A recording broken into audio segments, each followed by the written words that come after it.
जय हिंद दोस्तों, बहुत बहुत स्वागत है एक बार फिर से आप सभी का बीएस सेमेस्टर वाला में। दोस्तों आज की क्लास बहुत ही इम्पोर्टेंट है, बहुत ही शानदार होने वाली है, क्योंकि आज की इस क्लास में आप देखने वाले हैं BA first year first semester ancient history यानी प्राचीन इतिहास।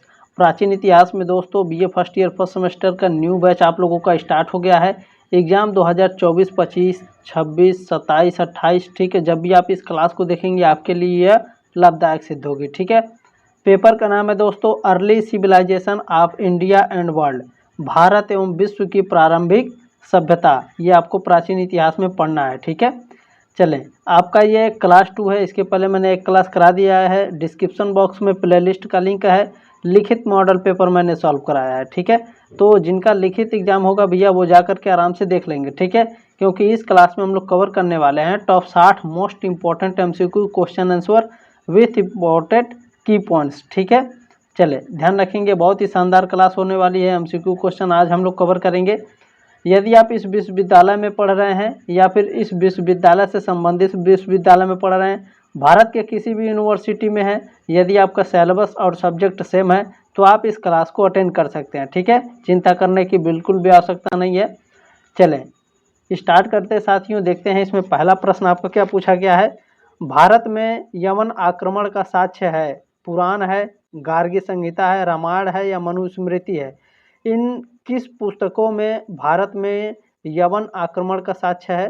तो जो गार्गी संहिता है भैया, इसमें आपका भारत में यवन आक्रमण का साक्ष्य मिलता है, ठीक है, गार्गी संहिता में। बी ऑप्शन आपका करेक्ट है।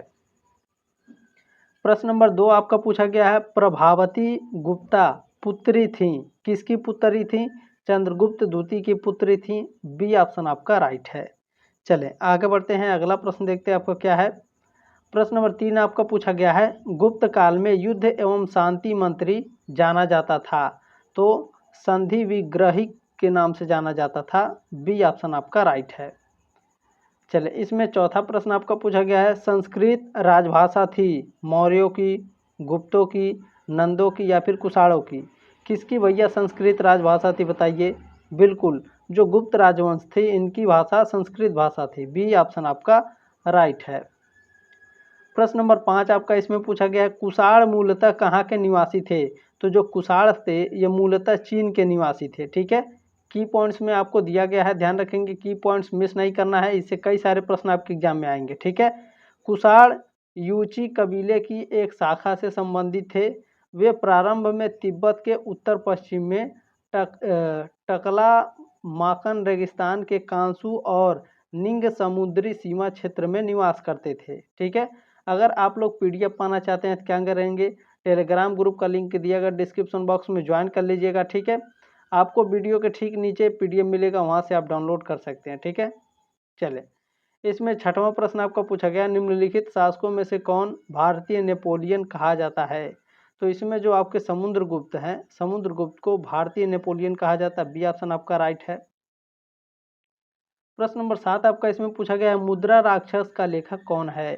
मुद्रा राक्षस के लेखक विशाख दत्त हैं। सी ऑप्शन आपका करेक्ट है।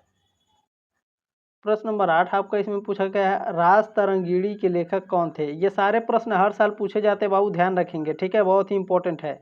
और ये आपकी जिम्मेदारी है, आपसे रिक्वेस्ट है कि आप इस क्लास को आगे व्हाट्सएप पर जरूर सेंड करेंगे, ठीक है। 8वां प्रश्न है, राज तरंगिणी के लेखक थे कौन थे भैया? कल्हड़ थे। बी ऑप्शन आपका राइट है। चलिए प्रश्न नंबर 9 आपका क्या पूछा गया है, सातवाहनों की राजकीय भाषा थी, सातवाहनों की राजकीय भाषा प्राकृत भाषा थी। बी ऑप्शन आपका राइट है। चले इसमें जो की पॉइंट दिए गए हैं उसको बहुत ध्यानपूर्वक पढ़ना है। प्रतिष्ठान सातवाहन वंश की राजधानी रही, यह महाराष्ट्र के छत्रपति संभाजी नगर जिले में है। सातवाहन साम्राज्य की राजकीय भाषा संस्कृत और मराठी प्राकृत थी, जो ब्राह्मी लिपि में लिखी जाती थी। चलिए 10वां प्रश्न आपका इसमें पूछा गया है, निम्नलिखित में से किसने सातकर्णी प्रथम को पराजित किया? सातकर्णी प्रथम को खारवेल ने पराजित किया था। ऑप्शन नंबर ए राइट है आपका। प्रश्न नंबर 11 आपका क्या पूछा गया है, प्रयाग प्रशस्ति का रचनाकार कौन था? तो इसके रचनाकार हरिसेन है। बी ऑप्शन आपका करेक्ट है। चलिए यहाँ पर की पॉइंट बहुत ध्यानपूर्वक देखेंगे, सम्राट समुद्रगुप्त ने सम्राट समुद्रगुप्त के दरबारी कवि हरिसेन द्वारा रचित लेख था। इस लेख को समुद्रगुप्त द्वारा 370 ईस्वी में कौशाम्बी से लाए गए अशोक स्तंभ पर खुदवाया गया था। ठीक है, चले 12 नंबर प्रश्न पूछा गया है, प्रभावती गुप्ता का इतिहास आधारित है। जो प्रभावती गुप्ता थी इनका इतिहास किस पर आधारित है भैया? तो पूना ताम्रपत्र पर आधारित है। ये ऑप्शन आपका राइट है।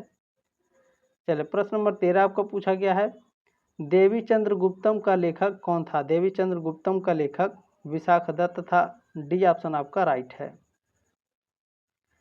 प्रश्न नंबर 14 आपका पूछा गया है, किस वंश के शासकों ने क्षत्रप शासन प्रणाली प्रचलित की? तो शक वंश के शासकों ने क्षत्रप शासन प्रणाली प्रचलित की थी। ये ऑप्शन आपका राइट है। अब चलिए इसके बारे में मैं थोड़ा आपको बता देता हूँ। भारत में प्राचीन शकों ने पार्थियनों के साथ मिलकर शासन की क्षत्रप प्रणाली शुरू की थी, जो ईरानी अचमेनिद और सेलूसिड से काफ़ी मिलती जुलती थी।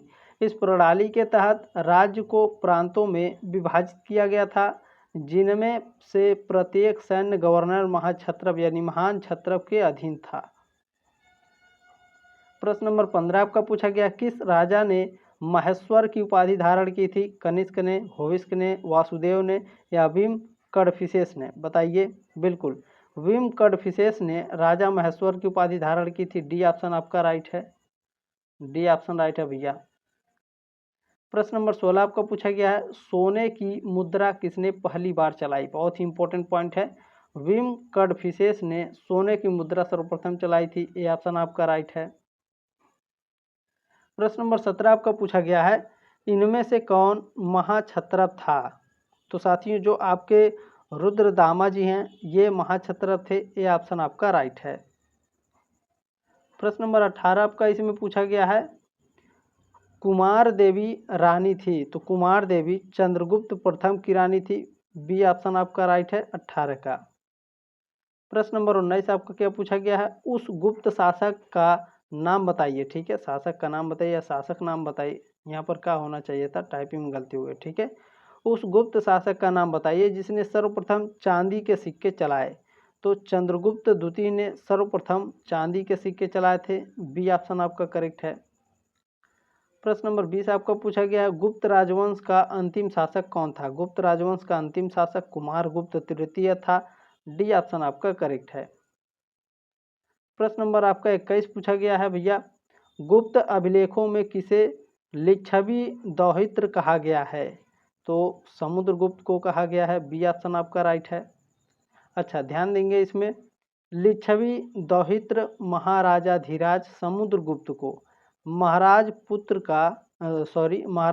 का प्रपौत्र, महाराज घटोत्कच का पौत्र और महाराजाधिराज चंद्रगुप्त तथा महादेवी कुमार देवी का पुत्र बतलाया गया है। ठीक है, इस अभिलेख में सभी महाराजाधिराज की रानियों के नाम दिए गए हैं, परंतु या फिर जो कुमार गुप्त हैं इनकी रानी और स्कंदगुप्त की माता का नाम नहीं है। प्रश्न नंबर 22 आपको पूछा गया, निम्नलिखित में से किसने स्वयं को शक यवन पहलव निषुंदनस घोषित किया? तो ये था गौतमी पुत्र सतकर्णी। सी ऑप्शन आपका राइट है। प्रश्न नंबर 23 आपका क्या पूछा गया है, निम्नलिखित में से किस राजवंश के शासक अपने मातृनामों से लक्षित होते हैं? तो सातवाहन वंश के लोग। सी ऑप्शन आपका राइट है। प्रश्न नंबर 24 आपको पूछा गया है, सातवाहन वंश का संस्थापक कौन था? सातवाहन वंश का संस्थापक सिमुक था। ये ऑप्शन आपका राइट है। चलिए ध्यान रखेंगे यहाँ पर, सातवाहन राजवंश के संस्थापक को सिमुक के नाम से जाना जाता है और उसने 335 ईसा पूर्व से 213 ईसा पूर्व तक शासन किया था। मौर्य काल के दौरान सातवाहन मौर्य साम्राज्य का हिस्सा थे, लेकिन ऐसा प्रतीत होता है कि मौर्य वंश के पतन के तुरंत बाद अंधरों ने खुद को स्वतंत्र घोषित कर दिया। चलिए प्रश्न नंबर 25 देखेंगे क्या है, पुराणों के अनुसार सातवाहन वंश का नाम था। तो आंध्र नाम था। ये ऑप्शन आपका राइट है।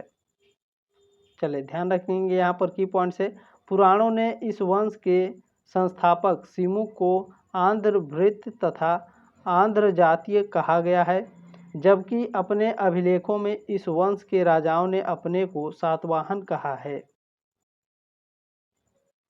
प्रश्न नंबर 26 आपका पूछा गया कुषाण वंश का संस्थापक था। तो कुषाण वंश का संस्थापक कुजुल कड़भिसेस था।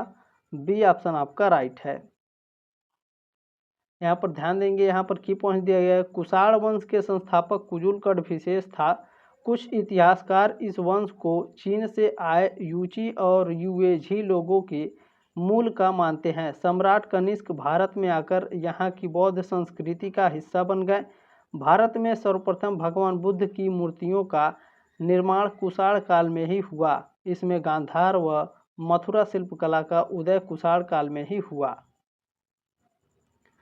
प्रश्न नंबर 27 आपका इसमें पूछा गया कनिष्क प्रथम विश्वास करता था। तो जो कनिष्क प्रथम था यह बौद्ध धर्म में विश्वास करता था। ठीक है, सी ऑप्शन आपका राइट है। प्रश्न नंबर 28 आपका क्या पूछा गया है खारवेल किस मत का अनुयायी था। तो खारवेल जैन मत का अनुयायी था। ये ऑप्शन आपका राइट है 28 का। प्रश्न नंबर 29 आपका क्या पूछा गया है प्रथम शताब्दी ईसा पूर्व में कलिंग में शासन था, किसका था। महामेघवाहन वंश का था। डी ऑप्शन आपका राइट है। प्रश्न नंबर 30 आपका क्या पूछा गया है किस राजा ने सर्वप्रथम सुदर्शन झील का निर्माण कराया। वेरी मोस्ट इंपोर्टेंट प्रश्न है ये। तो चंद्रगुप्त मौर्य ने सर्वप्रथम सुदर्शन झील का निर्माण कराया था। ये ऑप्शन आपका राइट है।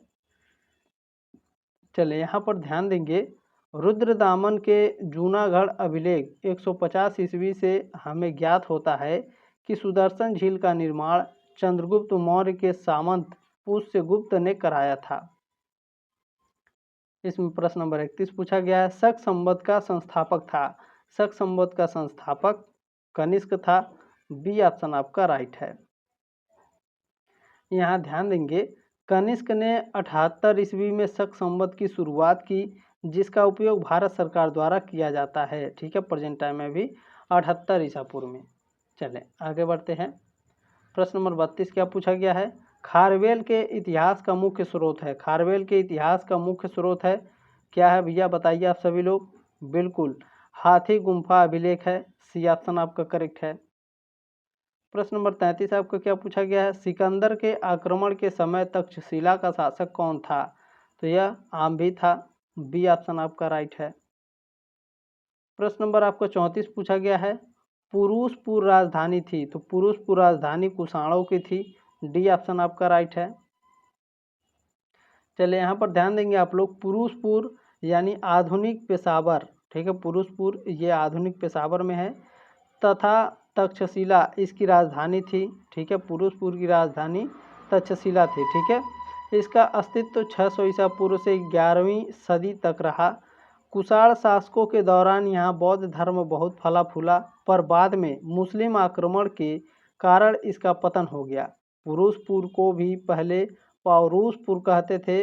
यह पुरुषों का क्षेत्र था। प्रश्न नंबर 35 है किस गुप्त शासक ने हूणों को पराजित किया था। तो साथियों जो स्कंदगुप्त है इन्होंने हूणों को पराजित किया था। डी ऑप्शन आपका राइट है। प्रश्न नंबर 36 है आपका एक बम्मन की उपाधि किसके लिए प्रयुक्त की गई। तो यह गौतमीपुत्र संकर्णी के लिए प्रयुक्त की गई थी। ये ऑप्शन आपका राइट है। प्रश्न नंबर 37 देखें आपको क्या पूछा गया है शक संवत का आरंभ किस वर्ष हुआ था। शक संवत का आरंभ 78 ईस्वी में हुआ था। ठीक है, 78 ईस्वी में भैया। बी ऑप्शन आपका राइट है। देखिए आपका ध्यान रखेंगे 78 ईस्वी है, ईसा पूर्व नहीं है। ठीक है, 78 ईसा पूर्व नहीं है, ध्यान रखेंगे ये बात, ईस्वी है। प्रश्न नंबर 38 है आपका फायान ने किस शासक के समय भारत की यात्रा की थी। तो चंद्रगुप्त द्वितीय के समय। ठीक है, फायान ने भारत की यात्रा की थी। बी ऑप्शन आपका राइट है। अच्छा यहाँ की पॉइंट है फायान कुमार जी के शिष्य थे और चंद्रगुप्त द्वितीय के शासनकाल के दौरान 5वीं ईस्वी में भारत आए थे। प्रश्न नंबर 39 आपका पूछा गया है वाकाटक वंश का संस्थापक कौन था। तो बिंद शक्ति थे। ठीक है, ये ऑप्शन आपका राइट है। अच्छा आगे बढ़ते हैं, आगे ध्यान रखेंगे इसको।